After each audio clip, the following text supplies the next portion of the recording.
Boa noite. Antes de mais nada, quero agradecer a presença de todos vocês nessa noite que se inicia mais uma temporada do nosso projeto Cenas, um projeto vitorioso que iniciou-se em 2008 com a criação do Instituto Montenegro Raman, um instituto sem fins lucrativos, por recursos próprios, buscando o cadastramento, a catalogação dos maiores nomes do cenário artístico brasileiro, onde o nosso objetivo é levar conteúdo não só aos nossos atores, mas aos pesquisadores, os amantes da arte, ao público em geral. As entrevistas estão em caráter exclusivo no portal da Montenegro Raman. Nós terminamos 2012 atingindo 200 mil pessoas por ano visitando, um alto índice de aceitação, o que muito nos orgulha. Estamos caminhando agora, então, para completar 60 entrevistas com essa temporada. No meio do ano, nós já estamos fechados os cenas de um cineasta. Vamos ter as nossas grandes divas entrevistando os nossos cineastas. A Irene Havas já foi convidada, vai ter a Beth Faria, que, se Deus quiser, vai aceitar também, a Natália, a Marília, a Eva Vilma, todo mundo. A sua estrela e o seu cineasta. E esse ano a gente tem uma novidade, preocupado na formação do jovem, que é o nosso conteúdo constante. A gente se preocupa muito na renovação do nosso elenco, na renovação do nosso futuro, de acordo com o que a gente pensa, de acordo com o que a gente acredita. Nós temos um pensamento até que eu acho que nesse mundo que a gente vive um pouco peculiar e pagamos um preço até por isso. Então nós criamos um grupo jovem de 20 atores até 24 anos, coordenados pelo Johnny Massaro, que é um ator da nova geração, que ele faz a novela Guerra do Sexo com a Irene Havas, um ator incrível. Ele é um ator que está marcando a sua geração. Vão ser 4 workshops com 8 masterclass aqui nesse teatro também. E no final desses workshops eles vão fazer uma apresentação, as duplas vão se dividir em 10 sketches. Nós vamos ter uma comissão julgadora para avaliar a melhor dupla que captou essas masterclass. E, através disso, o Johnny vai produzir um documento, um conteúdo de um tema que eu dei para ele, refletindo a carreira do jovem, quem somos nós, da onde nós viemos e para onde nós vamos. É que eu acho que está na hora da gente... Todo mundo reclama que está tudo muito assim, tudo muito assado, a sociedade mudando, mas eu acho que a gente tem que parar para refletir. Esse projeto é feito para isso. De alguma maneira, a gente tem que questionar, de alguma maneira, a gente tem que se unir, de alguma maneira, a gente tem que trocar ideias. Não dá mais para ficar todo mundo falando, reclamando, utilizando as redes sociais, que é um achismo absoluto, sem a verdadeira arte da informação, do conteúdo da pesquisa. Eu não acredito na informação sem o estudo, sem a pesquisa. Não acredito. É por isso que eu sou muitas vezes contra o uso da rede social da maneira que é, de uma maneira inconsequente, que muitas vezes as pessoas colocam sem a menor compromisso naquilo que ele está colocando. Isso é sério, isso é muito sério. Informação tem que ter embasamento. Tem sempre gente para ouvir, sempre gente para questionar. Esse projeto ele é feito para isto. Eu não posso deixar de fazer um agradecimento especial ao Leonardo Franco, que é o meu parceiro. O Instituto não existiria sem ele. Ele é o proprietário desse teatro maravilhoso, que ele nos fornece em todas as temporadas. Hoje eu tenho orgulho de ter o Leonardo no meu casting, graças a Deus. Um ator incrível, um amigo. Então, Leonardo, está aqui o meu agradecimento a você, a sua esposa, que nos recebe aqui com muito amor sempre, um profissionalismo que é peculiar do seu trabalho. Aos meus atores amados, que eu estou vendo vários aqui. Beth, você veio, eu não sabia. Que bom. Natália, Deise, que bom. Irene está aí? Cadê Irene? Minha vizinha amada. Enfim, gente, tem muita gente que eu gosto aqui. É muito bom. É muito bom. Eu adoro vocês. Enfim, e eu vou chamar a Leona Cavalli, mas eu não posso deixar de fazer um agradecimento especial a ele, que vai abrir essa noite. Eu vou contar por quê. Os autores, quando eu convidei... Os atores eram todos meus, então foi meio mais fácil. Quando eu convidei os autores, até que foi prático. Mas os diretores, eles trabalham muito, Eles gravam muito, eles trabalham muito. Então, montar essa agenda foi uma operação de guerra. E ter o Marco Chetman, essa pessoa maravilhosa que é, esse homem generoso, talentoso, em plena gravação, parar a sua agenda para vir aqui, eu confesso que eu me senti muito, muito, muito honrado.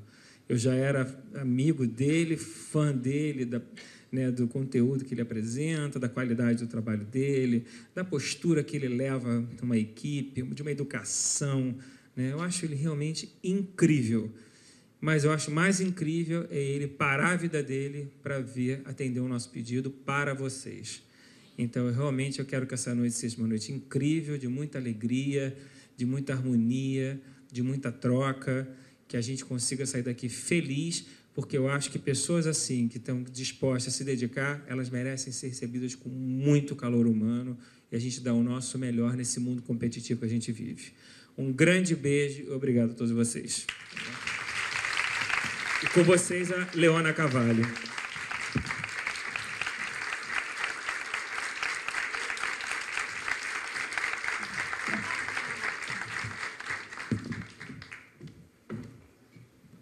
Boa noite, boa noite, boa noite. Que bom estar aqui de novo. É uma honra, realmente, poder estar abrindo essa 5ª edição do Instituto Montenegro Raman, agora aqui com esse projeto. Eu tive a grande felicidade de abrir também a primeira das entrevistas com a Beth Faria, que está aqui. Que bom que você está aqui, Beth. E estou vendo outras pessoas aqui, a Natália Timberg, a Irene Ravache parece que está aí também, não é? Que já foram entrevistadas. Onde está a Irene? Está aí? Então, dizer que realmente é muito, muito especial esse projeto, como a maioria das pessoas aqui sabe e já vem acompanhando, e tantas outras, milhares de pessoas têm acompanhado pela internet também. Eu mesma cheguei a ver algumas entrevistas que eu não pude estar aqui, e realmente é uma coisa muito importante de ser passada, esse momento tão precioso da gente poder conversar aqui, aprofundar um pouquinho mais, que é tão difícil a gente poder ter uma conversa assim, não uma entrevista rápida, de bate-bola somente. Então, agradecer muito, queridos, dizer que dessa vez, nessa 5ª edição, a gente vai ter uma dinâmica um pouquinho diferenciada. Das outras vezes, abria no final para perguntas do público. Dessa vez, a Cris, onde está a Cris? Cris. Bom, a Cris vocês vão a identificar quando ela passar com uma urna, e ela vai passar com essa urna onde vocês vão poder colocar perguntas que serão lidas no final. Então, vamos agora abrir essa 5ª edição do Instituto Montenegro Raman com esse diretor que é absolutamente incrível, reconhecido internacionalmente como um dos mais talentosos diretores de novela brasileiros. Um diretor com quem eu tive a grande sorte de poder trabalhar e posso dizer que é também um dos maiores diretores de atores do Brasil. Um diretor que é uma pessoa absolutamente sensível, especial, que ama os atores, apaixonado pelas histórias que conta, que já contou em forma de novela mais de 20 histórias, fez mais de 3 minisséries, programas. É um diretor que vem trabalhando, apesar de ser jovem, há anos, que foi o primeiro diretor a ganhar um Grammy internacional por novelas brasileiras e que atualmente está com a novela das 21 horas na Rede Globo no ar. Salve, Jorge! Marcos Chetman.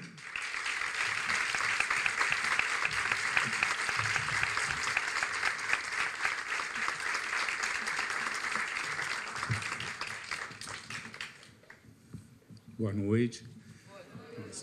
Aumentou meu nervosismo, veio tanta gente querida, conhecida, e na realidade a gente está aqui, é um enorme prazer. Obrigado, Leona, um privilégio estar sendo recebido, entrevistado por você, e sobretudo, obrigado ao Marquinhos, Montenegro Raman, os dois, pelo excelente projeto, que na realidade aderi exatamente nesse esforço, no meio dessa jornada da gente, justamente pela significância de refletir não egoicamente sobre a trajetória da gente, mas sobre a importância do que é a televisão, cultura, o que é fazer televisão no Brasil. E isso eu acho uma coisa que é muito importante.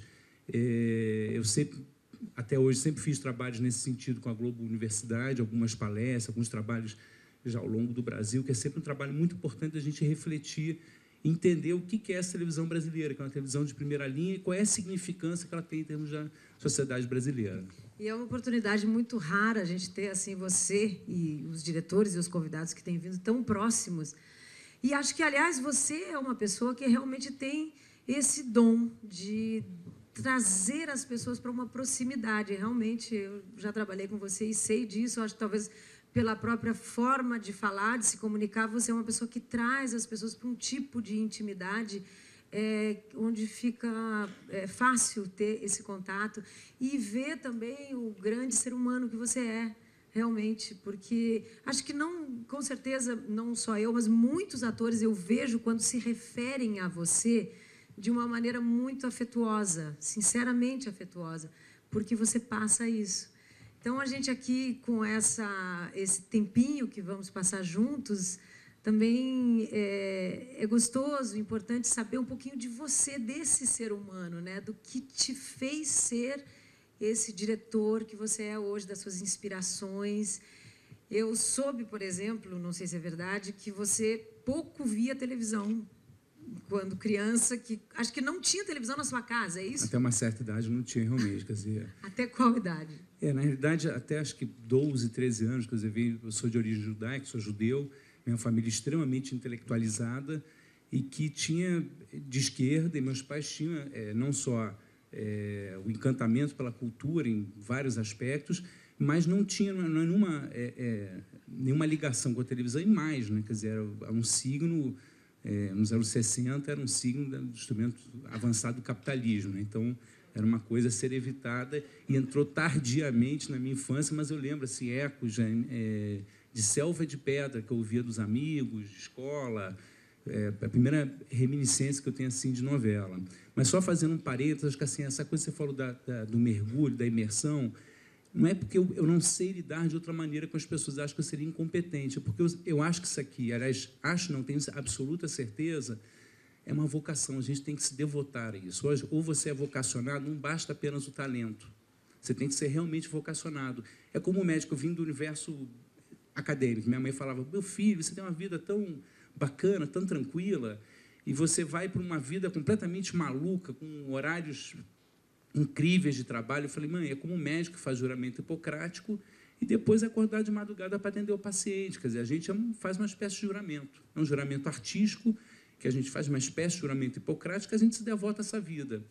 Não há nada que explique, se você não tiver, que explique a dedicação em qualquer segmento desse da arte, em todos os segmentos, seja o ator, seja o autor, seja o diretor, todos nós, ninguém se exporia dessa maneira se não fosse absolutamente uma vocação, né? Como que você descobriu essa vocação?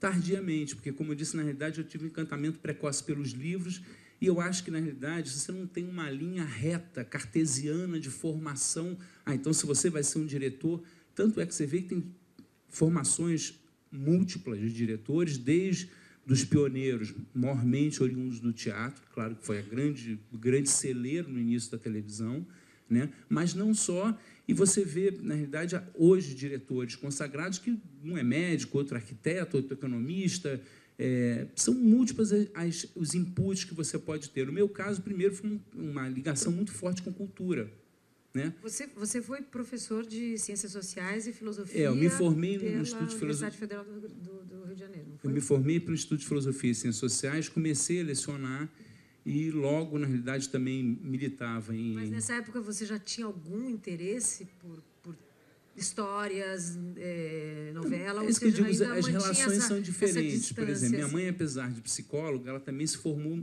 em música, em piano. Então, ela tem esse, digamos, esse elo com a música. Eu sou o irmão mais novo, né? Caçula. Então, o meu irmão, a diferença é grande, somos 4, quer dizer, o mais velho tem 10 anos de diferença. O mais velho, que na realidade é médico, quer dizer, ele adorava cinema, ele era um assíduo frequentador da Cinemateca do MAN. E ele me levava, eu muito pequeno, com 8, 9, a partir de 8, 9, 10 anos, comecei a frequentar a Cinemateca do MAN e passei minha adolescência, final de infância e adolescência, vendo filmes com ele. Então, assim, eu imaginava que na época eu estava assistindo um filme por algum motivo, mas eu vi todo o legado do expressionismo alemão, todos os grandes filmes clássicos, através dessa vivência com ele, de ir na Cinemateca do MAN. né? Dos meus pais, o legado da cultura, né? Meu pai era um grande intelectual, o legado mais do que a cultura é o amor e a ética, né? Como nutrindo o seu espaço. Então, isso foi uma coisa essencial. Ciências sociais, filosofia, me deu a base estruturante de pensamento, né?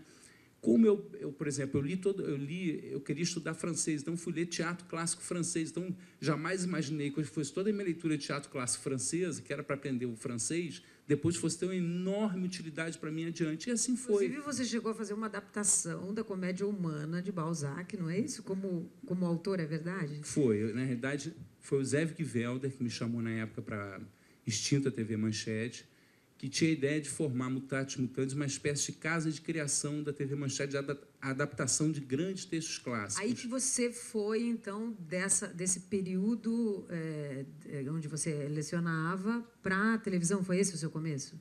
Exatamente. Como eu também já trabalhava, quer dizer, militava, entre aspas, em literatura, eu tinha feito uns trabalhos como leitor de editora e tinha envolvimento também com literatura, então fui chamado pelo ZEV para fazer esse núcleo. Passei 6 meses trabalhando em cima da minissérie, que era absolutamente sofisticada e faltava uma verve popular, faltava a dramaturgia popular, né? Então, nem na BBC de Londres. Era absolutamente... Daí que eu fui... era na época Dona Beija, com Erval Rossano, e eu fui... Ele tinha aquela voz troante, aquele diretor com enorme legado, né? Eu fui todo tímido, perguntar, temeroso, e ele foi extremamente generoso e falou: adoro gente, ele usava sempre a expressão chibungo, adoro gente inteligente do meu lado perguntando. E foi muito generoso, foi um grande professor de gramática clássica televisiva, foi onde iniciei, e eu, naquela época, era muito difícil o acesso à informação, que não tem hoje em dia, você já tem literatura em português. E naquela época não existia. Então, fui, de maneira autodidata, comecei a ler muito, o máximo que se encontrava em espanhol, em francês, em inglês, para ler literatura de dramaturgia e especialmente sobre televisão e cinema, obviamente também. Era muito pouco que isso existia, né? Mas você, nessa época, já pensava em se tornar diretor? Não, você diz em qual época, perdão? Nessa época que você começou, que você fez essa adaptação da Comédia Humana? Não, mas foi muito rápido, assim. Eu me apaixonei, porque, na realidade, me apaixonei pelo ofício de contar história, que eu já era apaixonado. Porque isso é que me seduz. Eu adoro novela, mas adoro novela porque justamente é um gênero literário, um gênero audiovisual oriundo na base, na origem da literatura, do folhetim, e que as pessoas erroneamente, muitas vezes, acham que folhetim é sinônimo de má literatura, e esquece que Dostoiévski escrevia sobre a forma de folhetim, que o Raskolnikov, do Crime e Castigo, foi inspirado no Rastignac, de Ilusões Perdidas. Então, esta relação com a história, com o trovador, com o jugular, que vem lá do folhetim, do cara que percorria as feiras na Idade Média para contar história, é isso que me apaixona, é contar grandes histórias e, principalmente, aí eu fui me apaixonando por uma outra questão que surgiu, talvez esta tenha sido a paixão tardia que eu fui descobrir, a paixão pelo ator, porque até então não tinha esse exercício. Aí eu comecei a exercer e entender essa multiplicidade. O que significava isso? Até hoje estou tentando entender, mas eu acho que o esforço, o exercício é esse. A gente está aí nessa paixão que você tem que ter também, porque se você não for apaixonado pelo ator, pelo exercício do grande ator, você não faz sentido o resto. É a grande história, por isso que é tão importante os autores, por isso que eles têm esse lugar de destaque, essa primazia, eu diria, especialmente novela, porque realmente é o carro condutor. A gente vive grandes histórias, né? E eles são grandes mestres. Nós temos grandes autores em televisão que são grandes escritores, né? Assim como... Por isso eu acho tão bacana esse projeto. Vou voltar a falar, porque eu acho tão bacana esse projeto, porque eu acho que é a reflexão do significado da TV. E a gente tem uma TV de primeira linha e não é fortuito, né? Assim como o cinema americano teve um papel essencial na formação nos anos 40, 50, até que eram os autores, os roteiristas, Truman Capote, Lillian Hellman, Arthur Miller, e uma pleia de grandes escritores, grandes dramaturgos, que projetaram a identidade americana, a cultura americana e fomentaram, na realidade, o grande cinema americano, começou nos anos 40 e 50. Então, a televisão brasileira, apesar de ter sofrido muita discriminação, muito preconceito, hoje já mudou o panorama, felizmente estamos aqui discutindo já de um outro ponto de vista, mas tinha esse preconceito, como se a televisão fosse menor, né? Você chegou a passar por esse preconceito? Você, dentro do meio acadêmico, se sentiu esse preconceito? Ou você, internamente, chegou a nutrir algum tipo de... Nesse sentido, até pela sua formação, pelos seus pais serem de esquerda e você não ter relação com a televisão quando criança? Não, porque acho que a trajetória minha foi tão heterodoxa que eu não dei nem espaço para isso. Porque, na realidade, assim, quando eu fui para a televisão, eu fui atraído pela coisa da escrita, do folhetim.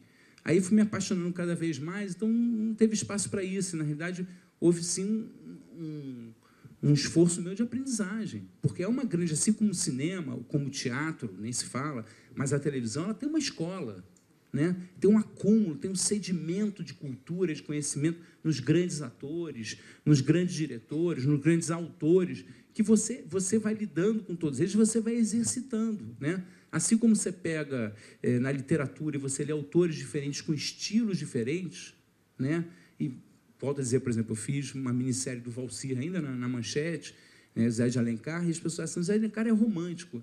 Nada, Zé de Alencar é romântico enquanto gênero literário. Ele tinha uma historicidade, um estudo histórico incrível, né, para chegar ali. Aí você compara Zé de Alencar com Machado de Assis, os nossos autores é por aí, você vai aprendendo a lidar com dramaturgias diferentes. Então, a Glória tem uma dramaturgia, o Maneco tem outra, o Gilberto tem outros novos autores brilhantes que estão surgindo. Então, você tem um repertório de grandes dramaturgos, grandes historiadores, grandes escritores que tiveram a capacidade de criar essa sinergia, essa capacidade de falar, trazendo todo aquele legado das grandes companhias de teatro, os grandes diretores, gente que veio de fora, cenógrafo, não vou nem historiar isso, que já tem, acho que, uma coisa enorme, grandes pesquisas, grandes trabalhos nesse sentido, né? Cenógrafos que vieram de fora, grandes diretores, e a grande escola do teatro aqui, do cinema também, já também já bem antigo, bastante tempo de história, né? E esse legado ele vai desculpa, me perdi aqui, voltando. Então, essa capacidade de comunicação é que permitiu a televisão ter essa amplitude, essa capacidade realmente, por isso que Beto Rockefeller é o marco que é porque é onde realmente rotacionou a novela, apesar de que as pessoas às vezes nem sabem, por exemplo, que Nelson Rodrigues escreveu novela. Eu não sabia que Nelson Rodrigues tinha escrito novela? Escreveu. Ah, é? Claro que eram novelas diferentes, talvez tenha gente aqui para me ajudar a falar. Mas elas chegaram aí ao ar? Foram 3 vezes por semana, não eram? Foi. Bom, Nelson Acho que Rodrigues era 63, extremamente 65, popular, 65. né? Extremamente uma coisa popular. por aí. Agora, você falou uma coisa que eu acho que é muito significativa, e inclusive pensando aqui na plateia, que tem tantos atores, tantos grandes atores, e a plateia que vai nos ver também na internet é muito composta por atores, que a sua paixão pela vocação, de alguma maneira, ficou ligada com a paixão pelo ser humano, pelo ator. Foi isso que você disse, né? Isso é uma coisa importante para a gente de saber, né? Como é que você vê o ator? Você falou algumas vezes de grandes atores. O que você considera um grande ator? O que você considera essencial para um ator que trabalha com você? Bom, a primeira coisa que eu acho do grande ator é a paixão.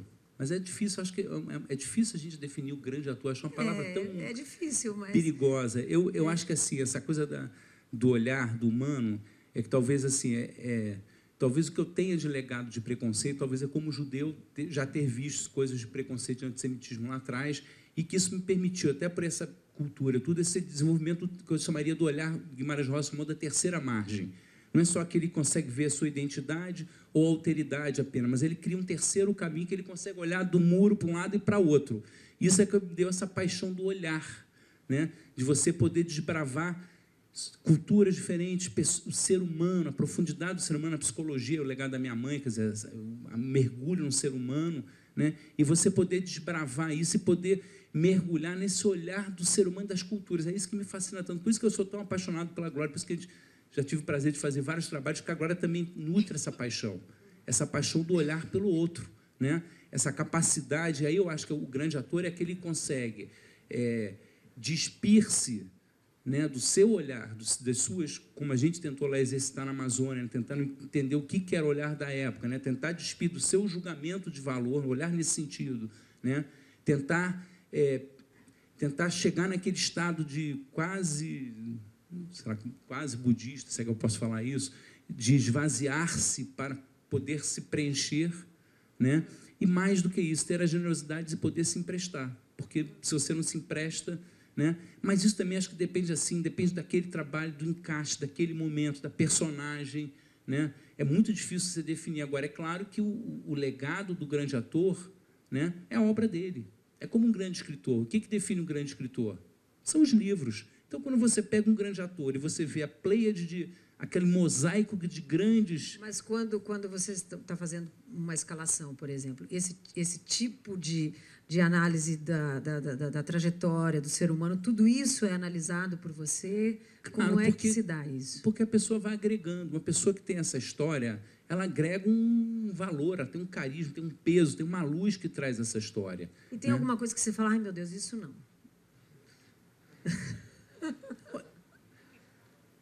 É difícil dizer. Eu acho que talvez a coisa que me mobilizasse fosse uma pessoa que não fosse 100% de caráter. Mesmo assim, eu acho que ainda assim é um julgamento perigoso da gente fazer, porque é sempre uma radiografia instantânea, sempre o conhecimento que a gente vê é momentâneo, né? E eu acho que a gente é cheio de altos e baixos mesmo, somos falíveis, né? Somos humanos, demasiadamente humanos. Então, acho que até nesse sentido é difícil ter essa prepotência, arrogância. Agora, evidentemente que eu acho que afinidade, sinergia, empatia conta muito. É porque a gente fala sempre de histórias humanas, né? Nós somos adoradores do ser humano, né? Certamente. Com certeza. Então, agora, como é que foi, Marquinhos, esse momento que eu acho que você falou desse momento seu inicial, mas a sua chegada na televisão realmente foi com um Carmen na Manchete, é isso? Depois... Era um momento muito significativo, acho que para o próprio Brasil, né? O surgimento dessa emissora, aquele que se estabeleceu de uma maneira diferente. Fala um pouquinho para a gente como é que foi isso para você. Eu acho que, na realidade, a Manchete ainda é fruto, assim como a Globo, de homens que foram grandes sonhadores, né? Eu não vejo como grandes empresários. Tanto o Dr. Roberto como o seu Adolfo Bloch eram grandes sonhadores, pessoas que empreendedores, que visionários, que apostavam em sonhos. Era isso, não apostavam em fortuna, apostavam em sonho, né? E a Manchete teve esse signo, talvez em outros tempos até, que tinha uma fluidez muito grande, que hoje em dia o cenário é diferente, né? Então, eu trabalhei, na realidade, com atores, diretores e autores na Manchete, todos que iam e vinham da Globo, né?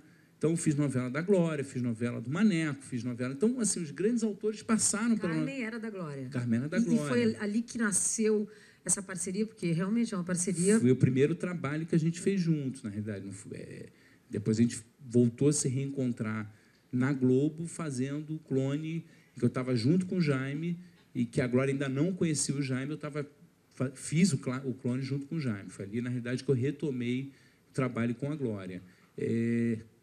Na realidade, depois da Beijo, teve alguns outros trabalhos, quer dizer, Cananga do Japão, na realidade, Corpo Santo antes, que foi um trabalho, acho que emblemático, porque do Lozeiro, do Wilson Aguiar Filho, que era um grande dramaturgo, filho do Wilson Aguiar Pai, que era um grande professor ainda na Globo.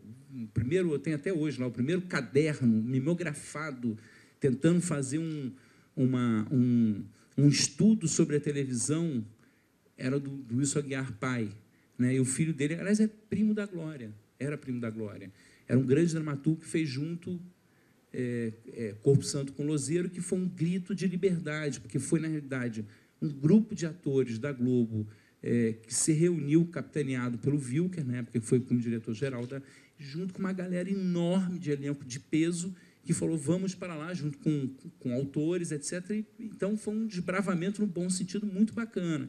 E era um projeto que o Brasil vivia abertura política. Então, foi a primeira novela que falou palavrão, uma primeira novela que exercitou, em outro contexto, essa questão policial, mas claro que era um contexto pós-anos 70, era um contexto bem diferente, né? Mas foi um trabalho emocionante nesse sentido. Depois veio a Glória vi outras novelas, depois veio a Glória com Carmen, que foi uma adaptação brilhante, genial, uma novela incrível também. Talvez significativo para você, vindo do ambiente que você estava vindo, pegar esse começo, quer dizer, de pessoas que estavam querendo fazer uma coisa nova, diferente, e de repente pegar um clássico como Carmen, quer dizer, já adaptar, que tem a ver com a questão, com a literatura, com toda a sua pesquisa de alguma forma, né? Certamente foi uma novela que dirigimos eu, a direção-geral era do Wilker, diríamos eu, Luiz Fernando e Nelson Nadotti, que ainda dirigia na ocasião, antes dele migrar totalmente para texto, que ele tinha feito roteiro de cinema, dirigia, éramos os 3 dirigindo. Depois veio Kananga do Japão, outro trabalho que era uma ideia original do Seu Adolfo, traduzida para o papel pelo Coni, junto com o Seu Adolfo, agora não me lembro exatamente, e depois desenvolvida também com Wilson Aguiar Filho, que já era uma novela que tinha essa questão histórica, já era uma grande... já era um épico, né? Mas é engraçado, porque você fez vários épicos, né? Eu gosto. É curioso isso, como as coisas acabam vindo, porque, de fato, não sei se você escolheu ou foi escolhido não sei até que ponto nem isso... eu sei. Nem ninguém sabe, né? Claro. Mas, de fato, você acabou fazendo vários, né? Depois na Globo Amazônia, Caminho das Índias, agora mesmo Salve Jorge, quer dizer, em lugares completamente diferentes e temas completamente diferentes e muitas vezes novelas que têm muitas situações históricas que te levou a uma pesquisa muito grande. Eu, na realidade, quando entrei para a academia para estudar, que eu não entrei na faculdade, eu entrei para a história primeiro, depois é que eu migrei. Depois eu ganhei uma bolsa de estudo para estudar um ano de arqueologia fora, acabei desistindo e voltei. Então, na realidade, a história sempre me atraiu, né? Porque a história também está nisso, quer dizer, como é que você entende o ser humano? Porque, assim, eu vejo a arte sempre a serviço da narrativa, né? E o que é a narrativa? É exatamente a questão da linguagem, que é o que define o que é humano.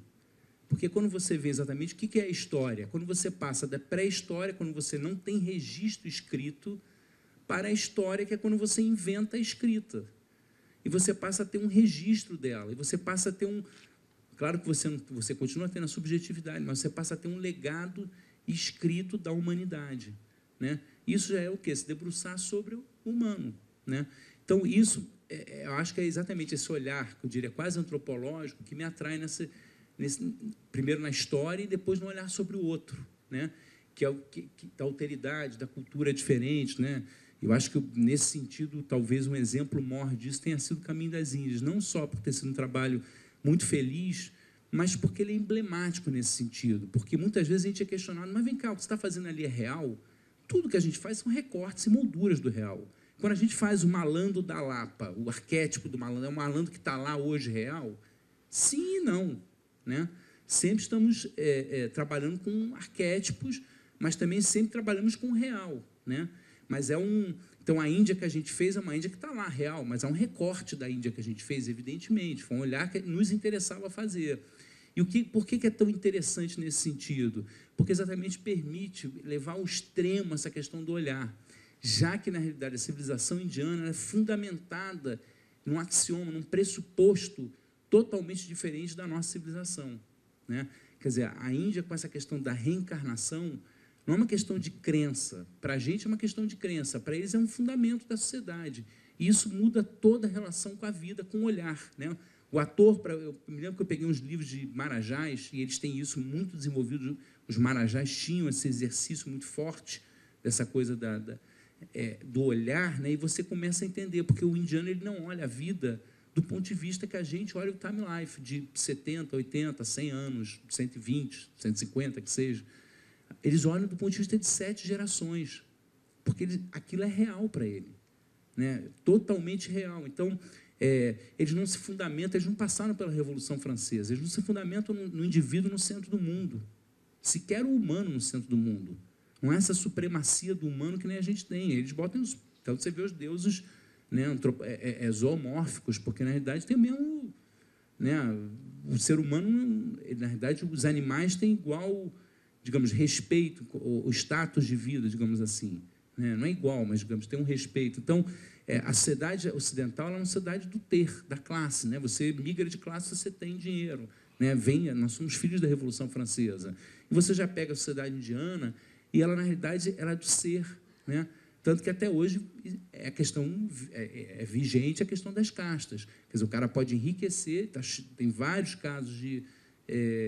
até políticos famosos ou milionários que eram intocáveis, mas ele não deixa de ser um intocável. Talvez numa próxima encarnação, mas não nessa.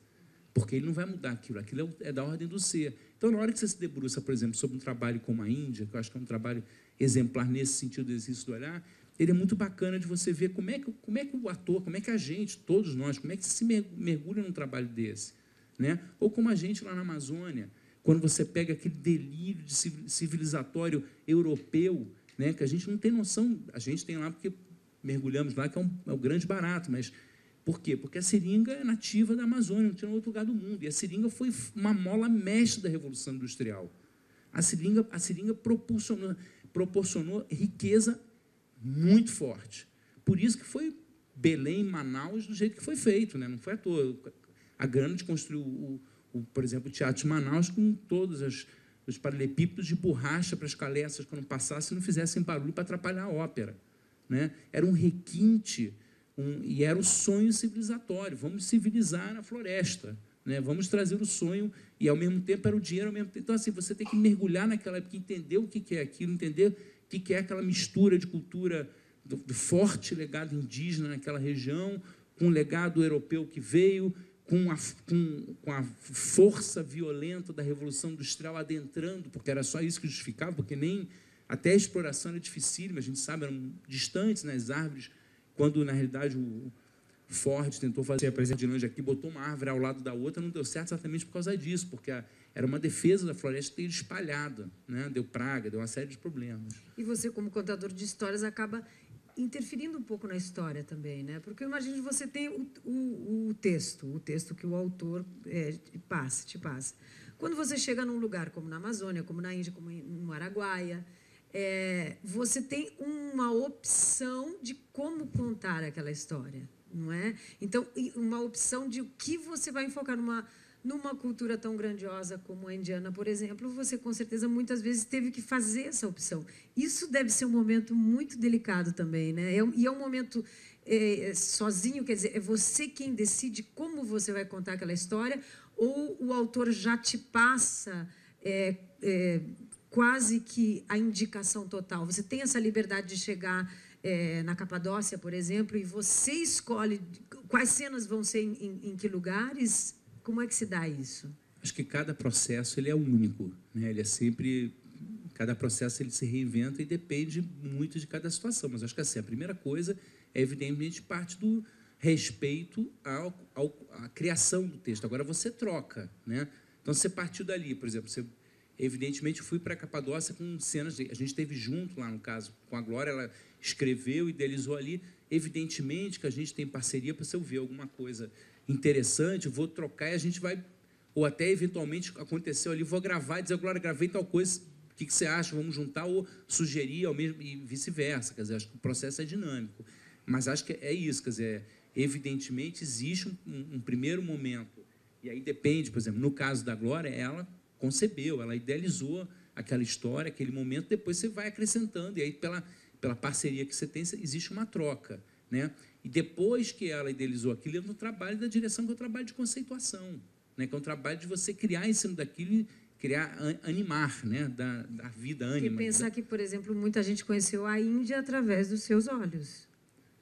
Certo, porque tem uma responsabilidade, né? Você, como formador de opinião, mas eu diria que através de que história você vai contar. Dos nossos olhos. Eu acho fascinante isso. Eu acho através dos nossos olhos, porque assim, a Glória teve a sacação primeira, genial, que foi fazer o quê? Fazer um grande amor entre castas diferentes. Né? Por quê? Porque interessava também você pegar o lado mais tradicional da Índia para poder contrapor ao Ocidente, para exatamente contrastar. Né? Então, agora, é claro que aí depende do projeto. Tem projetos que são diferentes, tem projetos que você participa mais, participa menos. Mas eu acho que a televisão, a novela, ela sempre parte, em geral, de um trabalho autoral muito forte na primeira concepção, na concepção da história, né? E depois, sim, aí tem uma troca, enfim, se acrescenta. Eu vi uma cena outro dia, da passagem de tempo, agora em Salve Jorge, que era uma derviche dançando, e você, enfim, creio que sim, colocou a cena inteira ela dançando. Eu achei muito ousado, eu achei muito bonito aquilo. Então, tem esse lugar, né? Até que ponto eu vou focar num determinado lugar. E isso é de uma importância tamanha, porque a história fica registrada, né? Através desse olhar. E como é que isso se dá? Assim, como é que é o seu processo de trabalho? Você tem uma equipe, você, naturalmente, escolhe essa equipe. E os outros diretores que trabalham com você têm essa autonomia, a criação, a direção de arte? Como é que se dá isso? Nosso processo é absolutamente coletivo, né? Por exemplo, agora, a novela tem 5 frentes ao dia.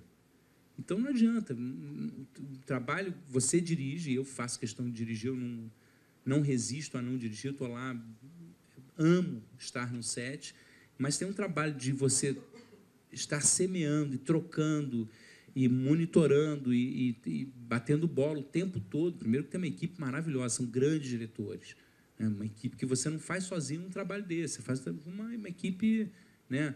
Por exemplo, você citou lá o que a gente gravou na Turquia, foi um barato, nós gravamos mais de 1000 cenas, né? Não fui eu sozinho, fui eu com o Fred Marim, que é um grande diretor, né? Mais o Alexandre Klemper, João Paulo Japu, que ainda era assistente e já vinha no processo, hoje em dia é diretor. Então, é coletivo mesmo, senão você não faz, né?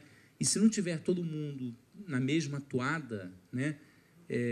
Alinhado com a Glória, a gente alinhado num pensamento, alinhado com a equipe, porque esse é o trabalho difícil de você unificar, dar conceito unificado, quando você pega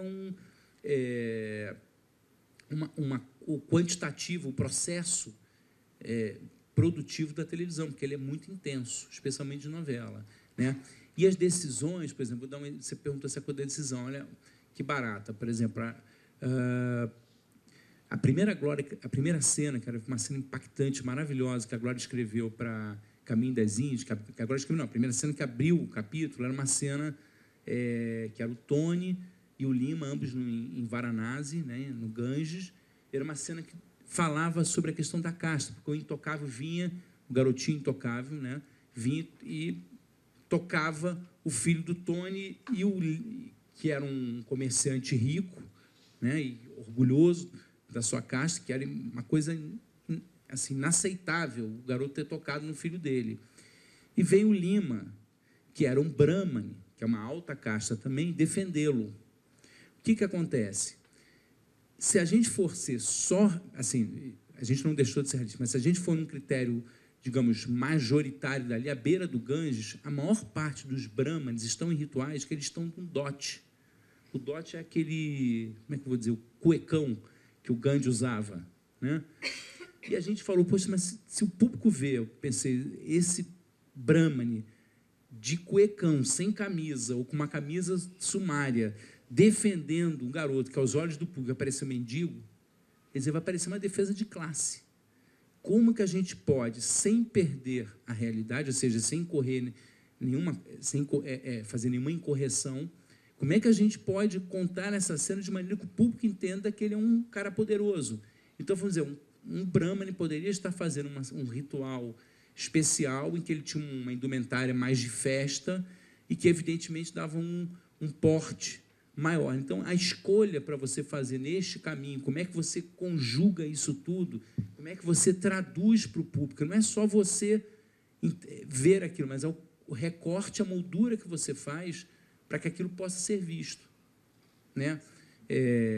Nesse sentido, a dramaturgia americana é muito precisa, né? Ela bota 2 carros numa perseguição, ela bota um carro branco e um carro preto, que é para você não ter dúvida da identificação, né? Então, acho que tem determinados códigos que, às vezes, a gente fala, vamos botar, sei lá, vamos fazer um degradê, né? Estou dando, nem o caso, dando um exemplo simplista, mas acho que é um pouco isso, assim, acho que a narrativa, todos os elementos, nós todos estamos a serviço de uma grande história, de uma narrativa, né?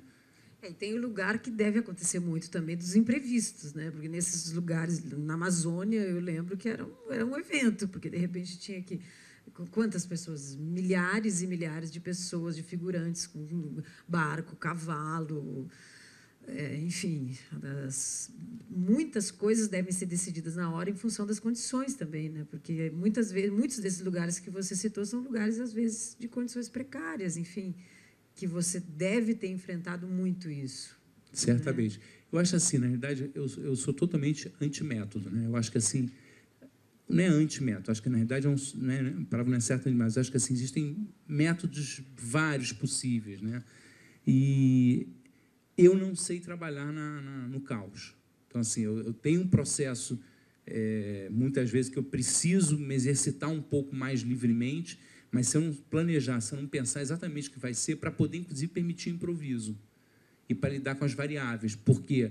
Porque na hora que você vem para essas grandes produções, você tem que tentar equacionar tudo. Por exemplo, a gente lidava lá, por exemplo, uma questão muito séria, que é a sazonalidade das águas, né?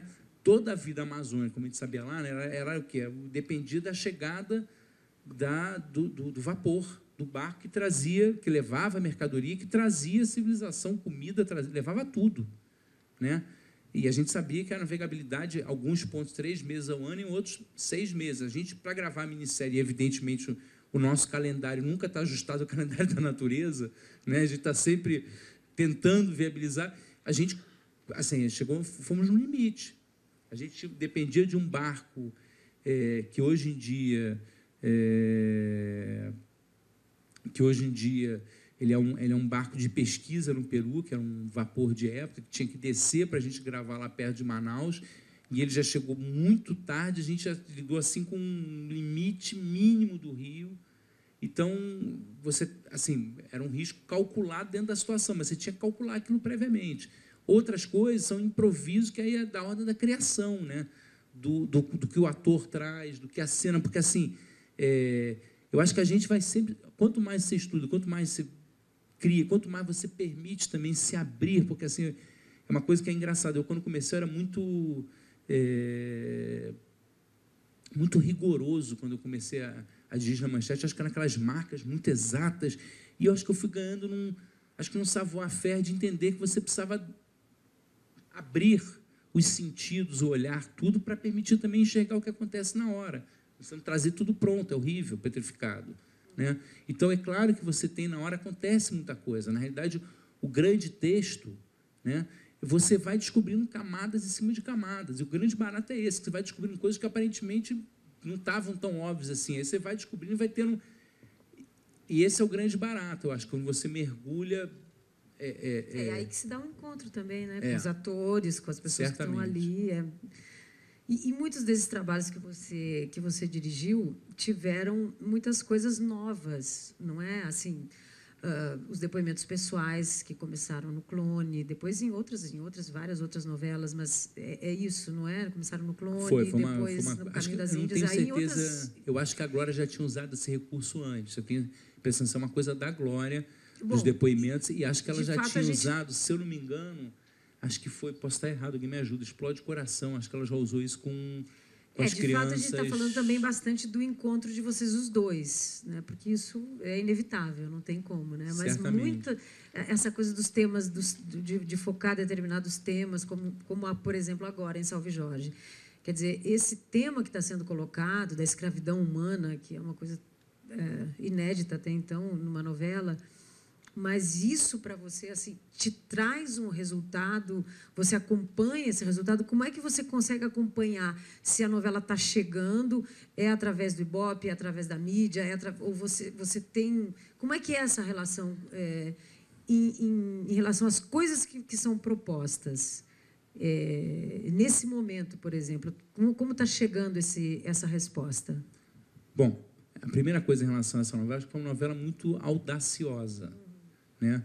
Acho que teve uma novela audaciosa, esse é o termo, quer dizer, não só pela questão do tráfico humano, que é uma coisa contundente, como a própria opção de colocar uma protagonista com cara realmente... E a Nanda é uma atriz genial, muito orgânica, muito brilhante, faz isso de uma maneira vibrante, com cara real de comunidade. Isso é uma ousadia, né? Porque já teve até antes a glamorização da classe média ascendente. Mas você realmente focar com jeitão de comunidade, ainda tem muita resistência a isso. Pelo jeito, pelas formas, pela maneira de se relacionar, formas sociais diferentes, né? Então, eu acho que é um trabalho que teve uma ousadia muito grande e que trouxe grandes inovações nesse sentido e contundente, quer dizer, mexe com coisas muito delicadas. A gente sabia, por exemplo... Casos de denúncias? Teve o próprio Fantástico exibiu... Mas, assim, é uma coisa que tem resultado? Ou seja, tem as denúncias e as pessoas... Olha, eu acho que assim, a nossa função é colocar, né? A nossa função não é... Claro. Enfim, Mas o que eu sei é que está estruturado para isso. Eu acho que essas coisas não passam incólumes. Acho que na hora que você levanta a questão, ela no mínimo fica aí e a sociedade passa a olhar de uma outra maneira. Então, acho que isso é muito importante. Isso acho que é um legado essencial, né? Mais a favor da diferença, contra o preconceito, né? E, principalmente, quer dizer, contra o absurdo de você pensar em escravidão e as grandes máfias migraram mesmo, porque é muito valioso. E as novelas também são passadas em muitos países, né? As nossas novelas são passadas em muitos países. Então, tem um lugar também. Você ganhou o Grammy. Como é que foi isso de você? Foi o primeiro diretor brasileiro a ganhar o Grammy, né? Por uma novela. Não, foi extremamente emocionante lá com o Caminho das Índias, né? E depois eu tive também o prazer de ser nominado com Araguaia, também estive lá. Não ganhei, mas estive nominado, que foi um orgulho também. E levo muita fé na gente, porque a novela ela tem uma vocação internacional muito forte, né? Porque o mundo está discutindo essa questão. Ele é da ordem do dia, é uma questão muito importante, né? E eu acho que assim a interação que você tem com o retorno, você não pode ao mesmo tempo ser escravo nem de Ibope, nem de... Porque assim, existe... Até porque se você fizer uma leitura rasa, digamos assim, pergunta ao público o que ele quer fazer com o vilão, vai mandar matar o vilão, né? O conflito, acaba com o conflito, né? E a dramaturgia não vive sem conflito, sem... Então, estou falando de uma maneira simplista, mas eu acho que é importante, você não pode, ao mesmo tempo que você... Eu fico me pensando, ele estava falando do folhetim, eu fico pensando assim, como é que será que, sei lá, Machado de Assis, quando escrevia sobre a forma de folhetim, como é que será que interagia com ele ouvia as opiniões? Deve ouvir a opinião das pessoas que leu tal, né, antes dele seguir escrevendo.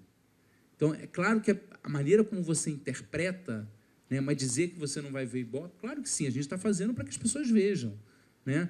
E tem uma função ali, então é claro que você vai ver. Agora, a maneira como você interpreta e usa, aí é que eu acho que é a grande questão. E como é que as novelas brasileiras são vistas no exterior? Você acha que as novelas brasileiras são as melhores do mundo? Olha, eu não sei se eu tenho conhecimento de causa para falar isso. Eu acho que eu tenho certeza do seguinte, você vê, por exemplo, vários países desenvolvidos que a televisão não é de primeira linha, até porque não apostaram nisso, né? Quer dizer, eu me lembro, por exemplo, de um evento há muitos anos atrás, lá na FAAP, também da Globo Universidade, que juntou diretores e autores brasileiros e franceses. E enquanto aqui estava se falando sobre questão social e tudo isso, a grande questão dos autores, dos atores e diretores, né, e autores também da televisão francesa era o reconhecimento, porque eles eram tratados como uma coisa menor, né? Se você pensar, na realidade, até a televisão americana teve uma grande reviravolta, né? Na verdade, o cinema tinha uma determinada, digamos, era nobre, né? A televisão, até o ator que fazia cinema, ele não ia fazer televisão bastantes anos atrás. Depois teve uma virada e, ao contrário, a televisão americana passou a ser os seriados americanos passaram a ser identificados como pela excelência, pela grandes roteiros, né? Ao contrário, a arte de roteirização ganhou muito nos seriados americanos, tornou-se uma grande referência, e, ao contrário, foi revitalizar o cinema americano, que estava combalido, né? Teve efeito inverso, inclusive resgatando bastante o folhetim também. Muitas séries americanas, muitos seriados americanos usam claramente também recursos folhetinescos. Não só, tem uma mistura de gêneros que eu acho que é talvez uma característica crescente da televisão moderna, que é o cruzamento de gêneros, né? Mas você acha que a televisão, ela, em relação à formação do público brasileiro mesmo, por exemplo, nos Estados Unidos você vê uma referência muito clara dentro da cultura em relação ao cinema. Na Europa, em relação ao teatro, mais. Mas o brasileiro tem uma relação com a televisão que é diferente, né? É uma paixão realmente, né? Você não identifica isso? Claramente, mas eu acho que ainda falta mais ressonância nossa de entendimento do que é esse espaço da televisão. Como você acha que pode melhorar a televisão? Você diz a ressonância dela ou a própria... Dentro desse processo, vamos dizer assim, que a gente está vivendo agora, nesse começo de era, né? A televisão tem mudado. dentro dessas mudanças, o que você identifica que está mudando? Como pode ser melhor? Assim, como pode cumprir mais com esse lugar de formação cultural, com esse lugar de levar ao público o entretenimento, com a informação, com a cultura? Quais são os caminhos que você identifica? A primeira coisa, né, eu acho que esses caminhos eles já estão sendo trilhados. Eu não vejo grandes revoluções no sentido assim, vamos pegar um caminho diferente, que eu acho que existe, na realidade, fazer uma pequena digressão aqui. Eu gosto sempre de falar disso, que eu acho que é um paralelo bem legal. No século XIX, a parcela letrada da sociedade era muito pequena, muito pequena. E quando você veio, com a Revolução Industrial, veio a necessidade de formação, não só de mercado consumidor, mas de mão de obra mais qualificada. E no bojo disso, junto com, enfim, processo de surgimento dos Estados nacionalistas, tardios, etc., vem também a discussão sobre a obrigatoriedade do ensino primário. Até o Nietzsche tem uma tese de mestrado dele, por vir de nossas escolas, versa sobre isso, né, sobre a obrigatoriedade do ensino primário. Evidentemente que foi um acesso, foi uma coisa absolutamente democratizante, né, que você estava tornando acessível a maioridade, enfim, depois foi instituído cada vez mais a totalidade das pessoas, buscando a totalidade, mas começou a tentar ampliar aquele espectro da parcela letrada, que era uma grande forma de diferenciação, que você já sabia de classe, era instrução, né? Como até hoje, na realidade, né? Saber conhecimento é poder, a gente sabe disso. Então, na realidade, naquele processo, a obrigatoriedade do ensino primário, ela foi, evidentemente, um mecanismo absolutamente democrático, mas ele teve um efeito imediato, talvez pernicioso, sobre determinadas riquezas regionais, né? Que é um pouco o que Nietzsche faz, ele faz um pouco essa crítica de um pouco pastiche, um pouco a pasteurização de valores regionais que estavam se perdendo nessa unificação. Então, quando você fala da televisão, você vai dizer, ela unifica o conhecimento de certa forma, ela simplifica em certos aspectos? Sim e não. Ela, em certos aspectos, sim, para tornar acessível, mas em outros ela está, né, levando informações. É um esgarro, uma emoção da minha querida Natália, que de repente emociona todo mundo que está assistindo e transforma. Então, acho que aquele público, ele vem desenvolvendo uma acuidade, né? Vendo os trabalhos da Beth, ele vem desenvolvendo uma percepção, vem desenvolvendo uma excelência no olhar, né? Aquela coisa, o brasileiro, todo mundo é técnico da seleção brasileira, da gente também, novela, todo mundo critica, todo mundo fala. É porque esse exercício foi suscitado, ainda bem. É muito bacana. E atualmente você é diretor de núcleo. Como é que foi isso, Marquinhos? Assim, acho que em América que você entrou, a novela estava no meio, é mais ou menos isso. Fala um pouquinho disso, assim, como é que é? Acho que as pessoas têm curiosidade de saber, assim, qual é a diferença de um diretor para um diretor de núcleo, como é que se deu isso dentro da sua trajetória? Na realidade, quer dizer, assim, eu nunca premeditei nada. Isso que é muito, talvez, acho que talvez a minha grande atuação política foi nunca ter feito nenhum tipo de política nesse sentido. Realmente, nunca mesmo. Nunca me imaginei diretor, fui na contramão, nunca fiquei... Eu, na verdade, abracei sempre com grande paixão. E, na realidade, a titulação não mudava a minha atitude. Eu acho que foi essa a grande questão. Eu, na realidade, abraçava os trabalhos. Desde quando eu era apenas um diretor de set, depois, quando eu já era um diretor geral, ou agora um diretor de núcleo, eu abracei sempre da mesma maneira, como um trabalho nosso, como um trabalho que eu sentia meu também, né? Então, as coisas foram acontecendo naturalmente, não teve assim A questão é que é muito mais trabalho, é isso? Muito mais trabalho e também desloca esse ponto de vista do olhar, da onde você está olhando também o trabalho e até a relação com a empresa, que você passa a ter também uma questão executiva, uma relação de olhar executivo no sentido de gestão, de processos, né, que você tem que ter. Então, na verdade, foram vários trabalhos, inclusive amazônicos, que eu já estava fazendo de maneira sozinha, que acabou naturalmente evoluindo, talvez seja surpreendente no sentido que eu tenho já bastante tempo de Globo, mas que eu tive uma carreira bastante longa fora também, né? Eu sempre tive um idealismo, não só na TV Manchete, como, né, Beth? Até na Bandeirantes a gente esteve lá junto com o Jamin, porque tinha essa coisa do idealismo de manter mercados independentes abertos, né? Então, Natália ainda, também fizemos um trabalho lá, também é verdade, estava esquecendo, lindíssimo, com todo o pessoal do Nós do Morro, né? Então, o que você fez com o Nós do Morro? Foi uma novela que a gente fez na Bandeirantes também, o Campeão, muito bacana. Então, assim, então, foi surpreendente nesse sentido e no sentido de eu não ter premeditado. Então, acho que, assim, talvez essa não política seja a grande atuação política, porque como eu nunca fiquei focado em mecanismos de poder, verdadeiramente, mas isso te dá uma motivam. Liberdade maior no sentido da escolha do produto, da escolha do que você vai fazer, e da escolha dos temas ou não? A liberdade, nesse sentido, a liberdade criativa, ela continua a mesma.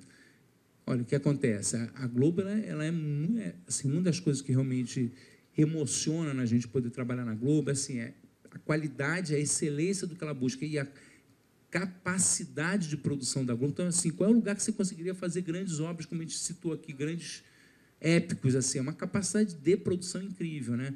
E também pela liberdade de criação que ela dá. Evidentemente que ela cobra resultado e cobra, e também tem princípios éticos que norteiam, mas ela dá uma liberdade de criação enorme. Agora, eu acho que, assim, como eu também não premeditei, eu tive a sorte, talvez a competência também, de exercer projetos que fossem me levando para esse caminho que eu gosto. A Amazônia, eu lembro que foi considerada a maior produção na época, né? A maior produção de uma minissérie na época. E tinha muitas coisas muito ousadas, que é uma constância, que tem acontecido isso, né? Nas novelas que você tem feito, nas coisas que você tem feito. Que eu acho fundamental. Agora, na realidade, eu também acho que essa escolha da gente, eu não sei até que ponto a gente é escolhido, até que ponto você escolhe. Então, eu também não vou ter essa arrogância assim, não, trilhei sempre escolhendo, porque a gente sabe também, né, não é sempre assim, e evidentemente que depois, aquilo que eu falei, você vai agregando valor na tua trajetória, depois chega um certo ponto que você começa a ter um valor agregado que te dá mais possibilidade de discussão sobre os teus projetos, para onde você vai, para onde você não vai, e aqueles que você acalenta com muito carinho. Eu tenho os projetos que eu tenho sonhos, desejos de fazer, grandiosos. Quais, por exemplo? Tem um projeto, por exemplo, de uma grande coprodução Brasil-Portugal, não é nem coprodução Brasil, é uma grande produção de história luso-brasileira, de um grande herói. Tem várias coisas que eu tenho... Televisão? Cinema e televisão, mas, assim, para ser feito também como série para a televisão, quer dizer, nesse formato que faz. Então, assim, eu acho que o sonho é que movimenta a gente, move a gente verdadeiramente, mas também nem sempre a gente consegue ter escolha total dos sonhos. Eu sou um afortunado porque venho conseguindo escolher os sonhos, ou pelo menos estar em sonhos que eu abracei de todo o coração. Mas também acho que é isso, quer dizer, a trajetória da gente nem sempre é só de... Né, eu acho que a metáfora platônica da caverna, eu sempre gosto muito, porque eu acho assim, eu sempre duvido um pouco de onde a gente está olhando, né? Porque para rememorar aqui rapidamente, de maneira bem simples, a metáfora da caverna, que você assim, você está olhando, o homem estaria olhando, né? Platão diz que a gente realmente não tem um contato com a verdade, né? Por quê? Porque você está olhando para o fundo da caverna, onde está projetada a sombra. E na hora que você olha para o sol, aquilo te ofusca, a luz te ofusca e você não consegue ver direito, aquilo te confunde, né? Por isso que é tão difícil chegar na verdade, né? Enfim, falando de maneira bem simplista, né? Mas eu sempre exerço essa dúvida, eu fico sempre me olhando e dizendo assim, caramba, estou olhando para o fundo da caverna ou estou olhando para a luz? Né? A hora que eu acho que a gente começa a achar muito que a gente está olhando para a luz, é a hora que a gente dançou. Né? Então, eu acho que é muito mais desse ponto de vista, que é tentar, né, nesse sentido, ser aristotélico, quer dizer, que dizia que a virtude é o caminho do meio. Né? Então, acho que é esse equilíbrio de você tentar olhar para os dois lados, para o sol e para as sombras, que talvez seja um equilíbrio bacana de te trazer. E você tem vontade de dirigir? Você dirigiu teatro, não é isso? Dirigiu uma peça. Você tem vontade de dirigir mais teatro, mais cinema também? Certamente. Como eu tenho uma coisa, eu não sei fazer pela metade as coisas. Eu sou um apaixonado, um diletante na feitura das coisas. Então, assim, eu acho que essa é a grande questão. Quer dizer, teatro não é indústria. E a gente ainda, apesar do panorama ter melhorado muito, né, a gente ainda padece muito né? E você vê a Broadway subvencionada e a gente aqui pena para montar as peças, né? Louvo, né? Inclusive, aqui mais uma vez, o Marquinhos, o Ramon, por esse trabalho bacana de fomentar o teatro, né? Tantas pessoas que abraçam e mantêm, mas é um trabalho maluco, que você não, assim, eu quando fiz a peça, o meu querido Leonardo Franco, tenho orgulho de estar aqui hoje falando, né? Um projeto que a gente acalentou com muito carinho, e foi um barato, foi uma grande experiência, uma versão muito própria do colecionador, né? Um off-Broadway total,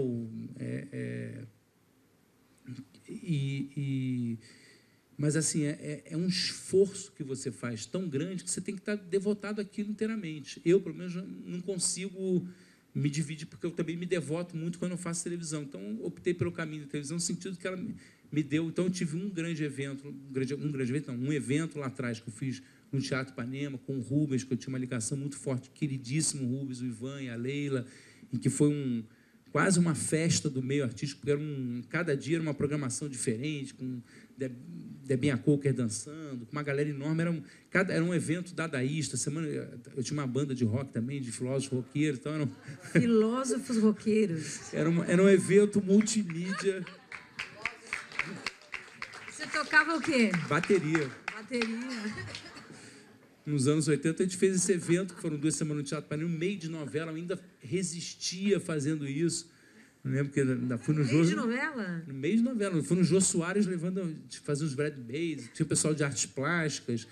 E depois, já mais recentemente, já nos anos 90, foi exatamente a peça, essa com o Léo, tudo, que foi muito bacana, com um querido amigo que escreveu, Alexandre Lídia, e com a Paulinha Pereira, que é também mulher, né? a Paulinha, a Gabriela, né, Léo?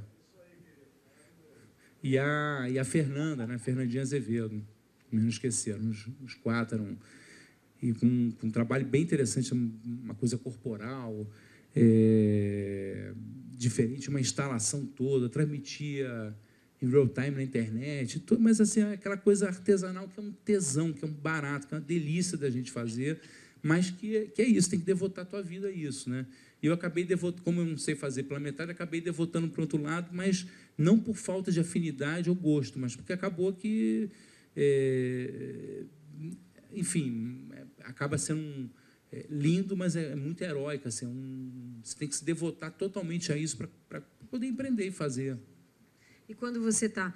Agora você está gravando intensamente, né? Mas você consegue estar pensando em outras histórias, se alimentando de outras coisas? Você consegue ter esse lugar na mente para você já pensar em outras coisas ou ainda não? Você fica totalmente focado? Não, acho que o foco é total. A gente fica muito focado. Não consegue, né? Toma a gente, né?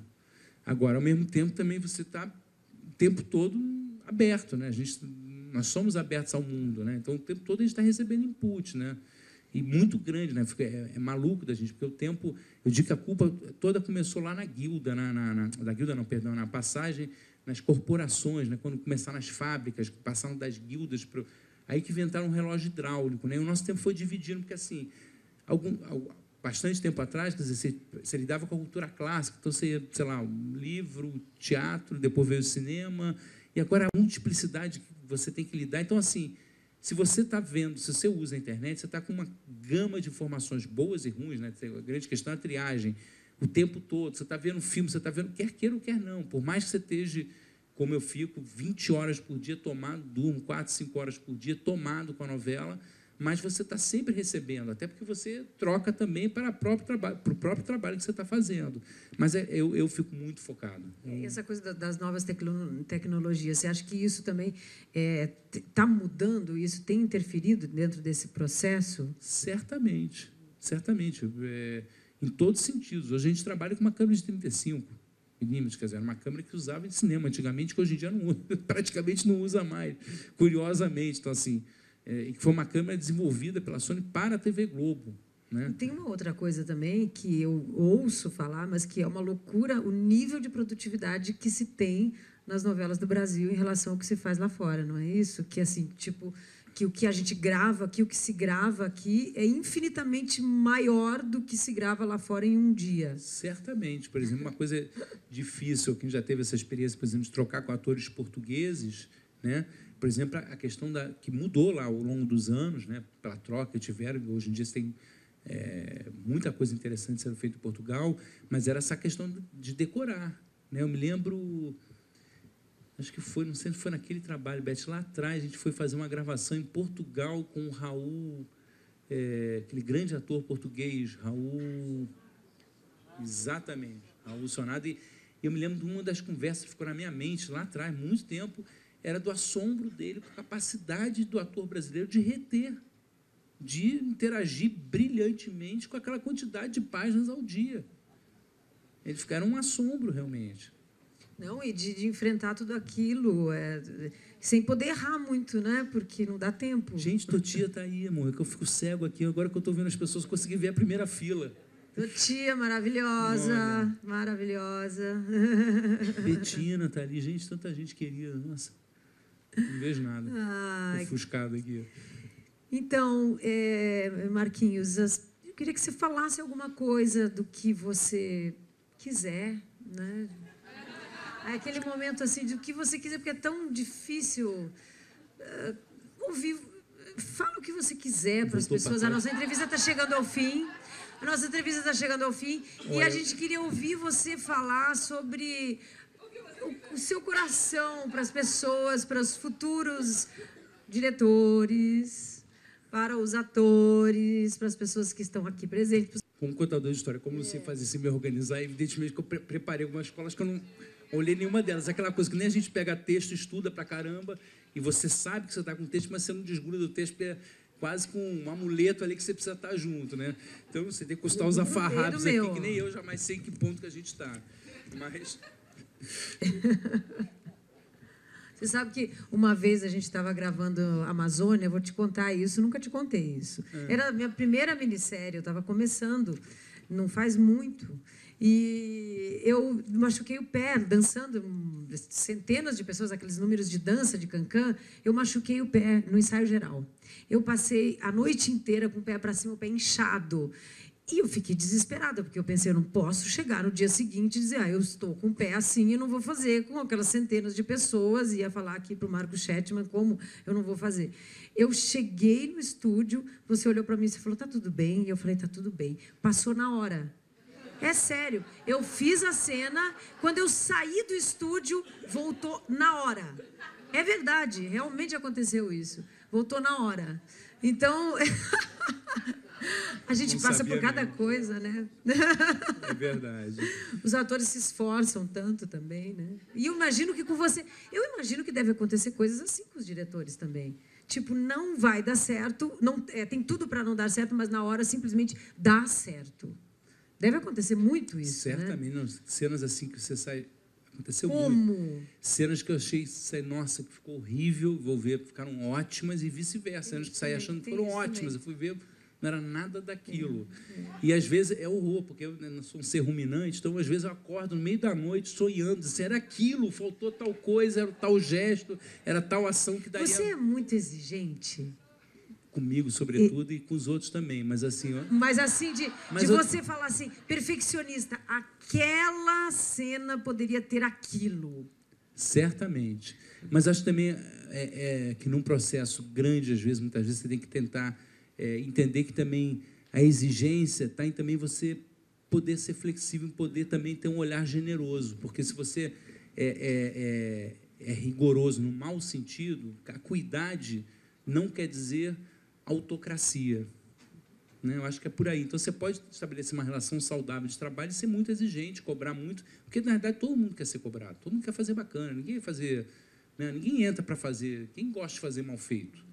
Então, você entra com essa exigência. Até porque né? A novela também é uma obra aberta, dá para ter essa flexibilidade, né? É longo, né? É longo. E eu acho que uma coisa aqui que eu pensei, que pode ser legal de falar, que a gente falei dessa questão do olhar, né? E eu falei dessa questão da linguagem. Eu acho que, assim, linguagem, como eu falei, ela começou na história, mas, acho assim, a história da linguagem, se a gente fosse de maneira simplista botar também, é a história da relação entre as palavras e as coisas. E é nisso que está, na realidade, também o nosso ofício, né? Eu me lembro sempre do Juca, que falava isso, o ofício do ator é saber dizer bem aquele texto, as várias possibilidades que ele tem, né? Então, esse exercício do domínio da palavra é o entendimento também do significado que a palavra tem, né? Então, se você vai fazer, por exemplo, uma obra com índio, né, você não vai poder... Estou falando assim, um índio, digamos, mais ainda menos aculturado, no bom sentido. Você tem que entender que você não vai poder fazer um ensaio com ele da maneira que você faz, porque o índio não tem esse mecanismo, ele está na concretude, o pensamento dele é um pensamento mágico, como o nosso pré-cartesiano. Você fez cenas com os índios? Fiz, e aí o que acontece? É como a gente com o pensamento pré-cartesiano, né? Santa Belarda, a grande prova da existência de Deus, é a palavra Deus, carrega a concretude em si, né? O índio, quando ele fala chuva, chuva, né, é porque ele acredita que existe uma palavra, uma ligação entre a palavra e a coisa, uma ligação mágica, né? Ou quando Don Quixote percorria o mundo atrás de sinais ocultos, ele estava um pouco tentando interpretar. Não era um mundo de identidade, era um mundo de semelhança. O que estabelecia a relação com o quê? Né? Esse é o grande corte do Ocidente, né? Quando vem o pensamento cartesiano que bota, penso, logo existo, vem a representação, por isso que o teatro pós-renascentista lida tanto com a questão do simulacro, a questão do duplo, né? Porque exatamente vem essa noção de que você tem o signo, né? A teoria binária do signo, né? O signo e o significado. Né? Isso vai mudar lá para o século XIX, que aí vem a questão do retorno da linguagem, do ser vivo, com Freud, com Marx, com Nietzsche, etc., dá uma resgatada nessa questão da subjetividade do ser vivo da linguagem, né? Falando de maneira bem simples, né? Então, essa relação que eu acho que é o grande barato. Como é que a gente se relaciona? Como é a relação das palavras e das coisas? E aí, só para dar um fecho nessa questão, pensar a coisa que o Roland Barthes dizia, que assim, a linguagem ela é uma prisão, não pelo que ela te impede de dizer, mas porque ela te obriga a dizer de determinada forma, né? Nada existe sem passar pela linguagem. Como nós somos seres sociais, que vivemos no meio, gregários, né? Que vivemos no meio de cultura, só tem sentido através da linguagem. Por isso que eu falo sempre que a arte está a serviço da narrativa, no sentido da linguagem, porque exatamente a gente não consegue fugir disso, né? Qual é, né? Ou você pensar lá em David Hume, o filósofo inglês, quer dizer, qual é a certeza que a gente tem que o dia nasce amanhã?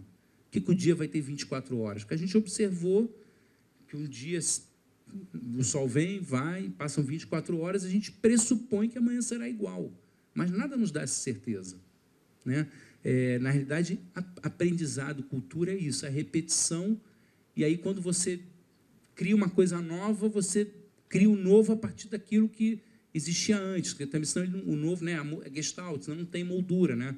O branco sem o preto não existe, e vice-versa, né? Então, acho que esse é o grande barato, quer dizer, assim, como a gente mergulhar na linguagem e aí, dizer assim, qual é o caminho para descobrir a linguagem? São todos, né? Pelo menos para mim, na minha vida, como pessoa, como ser humano, nutrir, foram vários inputs que estão até hoje me nutrindo, me formando e me dando esse caminho de busca, que eu acho que é um caminho da arte da gente.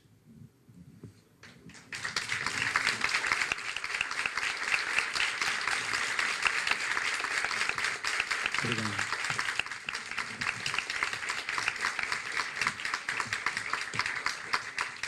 Agora eu vou pegar aqui, sortear aqui.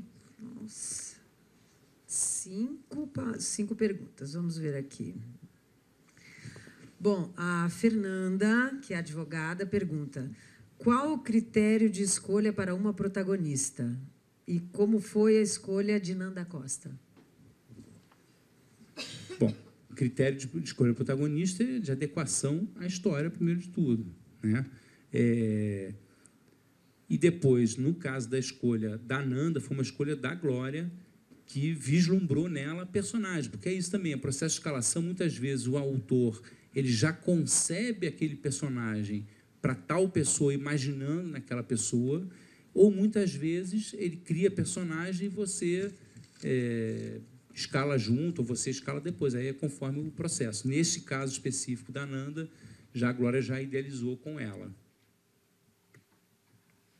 Bom, aqui a Nathalie é advogada também, temos outra advogada aqui, vários advogados.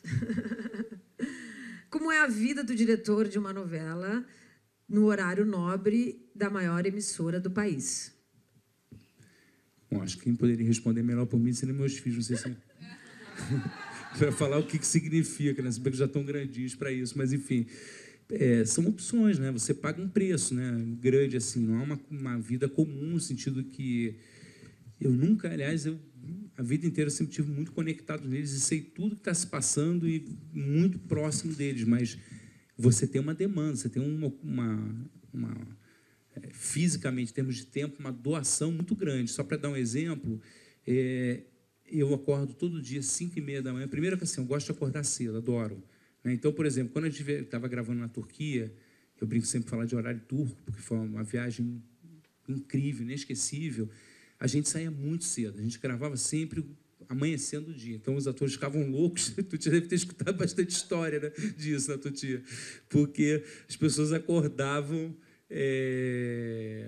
sei lá, 3h da manhã para poder preparar, para poder 5 no máximo a gente estava gravando, né? E aí, eu aqui no Rio, com a rotina, não com a rotina, com o nosso dia a dia, eu acordo todo dia 5h30 da manhã. Às 6, eu estou recebendo DVDs em casa, dos copiões da edição, o capítulo sonorizado, às vezes não chego sonorizado do dia, porque ficou preso, sei lá o quê, mas, enfim, geralmente 3, 4 DVDs que assisto, aí saio, vou para a Globo, e aí eu estou fazendo estúdio, nessa fase é mais difícil fazer externo, faço menos externo, fico mais em estúdio, né? Dividindo minha querida equipe, são grandes diretores, se eu tivesse realmente que dedicar alguém hoje aqui, seria essa equipe, porque são grandes parceiros, né?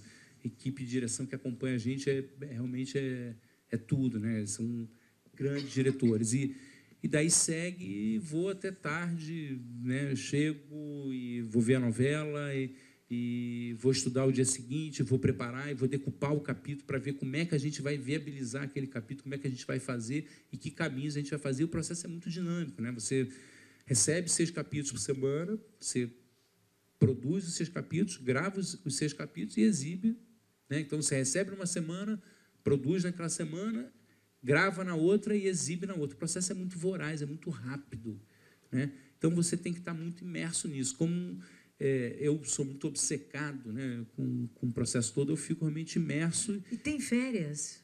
Certamente, não paro, é fundamental e vivo muito bem o ócio, adoro ócio, não tem o menor problema de ser o ócio criativo, pilhas de livros para ler, porque assim, mergulhei muito em cultura turca e várias coisas, mas você também fica muito devotado a isso, né? E são quase 2 anos que você fica num projeto desse montante, né? Quase 2 anos antes? Não, num processo todo, assim, quanto digo tempo de maneira... Antes? E quanto tempo antes?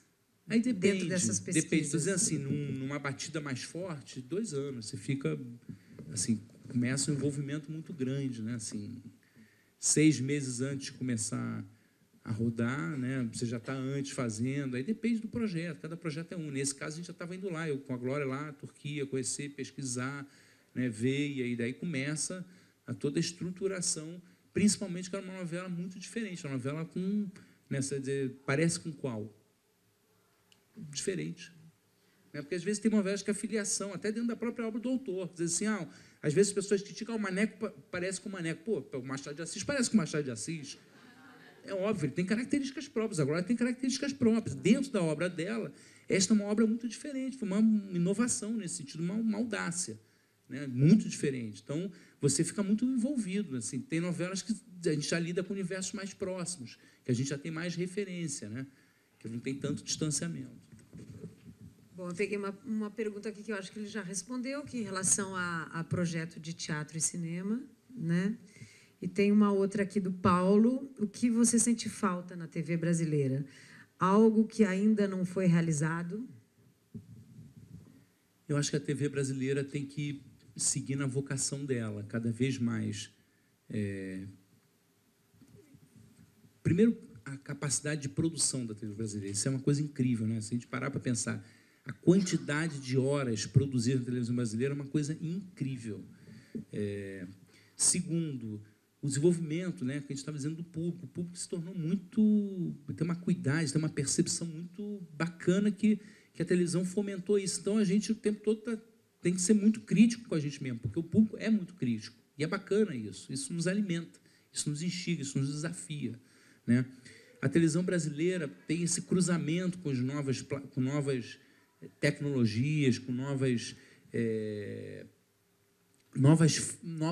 formas de realizar, que eu acho que esse cruzamento vai ser muito profícuo, vai ser muito rico ainda, né? Vem muita coisa disso ainda. E acho que manter sempre esse crivo na qualidade e apostar sempre na inovação. Acho que cada vez mais apostar na inovação em conteúdo, que acho que é uma aposta essencial, e acho muito bacana que a Globo siga nessa relação tão próxima com a cultura brasileira, com a literatura brasileira, né? É importante. Formação de novos autores. Formação de novos autores brilhantes que estão surgindo aí, né? São os nossos escritores, né? Eu acho que talvez os historiadores do futuro, os arqueólogos do futuro, quando forem achar aqueles scripts, né, que vão sendo escondidos, deve ser uma loucura ver um sofá no final de novela, né? Fica aquele acúmulo de scripts que foi sendo... O cara dá aquela lidinha, esconde ali, depois o cara desmonta o cenário, vai ficando. Os arqueólogos no futuro, sem dúvida, vão ter uma literatura da melhor qualidade para entender a sociedade contemporânea. Uma pesquisa daqui a 1000 anos, como é que era a sociedade brasileira naquele começo de era, quando estava passando aquela novela chamada Salve Jorge. Muito obrigada. Valeu, Marquinhos. obrigado. Muito obrigada. Prazer. Obrigado, gente. Um grande privilégio a gente poder ter estado com você aqui. Obrigada por seu tempo de vir aqui, de falar conosco. Um grande prazer poder ouvir o desenvolvimento de um raciocínio tão brilhante. Obrigada. Obrigado mesmo. Prazer ter você aqui junto.